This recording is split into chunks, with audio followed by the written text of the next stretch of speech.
పట్టణంలో ప్రధానంగా కోతుల సమస్య ఇది విపరీతంగా ఉన్నది. మొన్న కౌన్సిల్ మీటింగ్లో కూడా ఎమ్మెల్యే గారు మరీ చెప్పారు ఈ కోతుల సమస్య నుంచి ప్రజలను కాపాడాలని.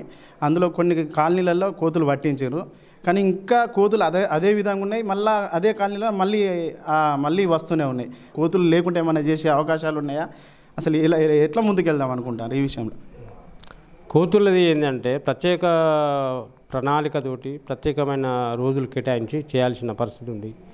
నేను ఇక్కడికి వచ్చినాక తెలుసుకునేది ఏంటంటే కొన్ని కోతులను పట్టి అటు ఏటినారం దూరం ప్రాంతంలో వదిలిపెట్టి వచ్చేసిందని తెలిసింది, దాదాపు 1000 కోతులని.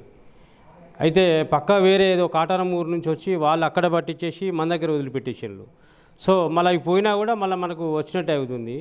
దీనికి శాశ్వత పరిష్కారం కోసం మన లెవెల్లో మనం ప్రయత్నం చేస్తూ గవర్నమెంట్కి కూడా, కలెక్టర్ గారికి మరి గవర్నమెంట్ కూడా నివేదిక అందించి వాళ్ళు తదుపరి సూచనల కోసం వెయిట్ చేస్తూ ఉన్నంతలో మన లెవెల్లో మనం ఏమైనా చేయడానికి తప్పకుండా చర్యలు తీసుకుంటాం.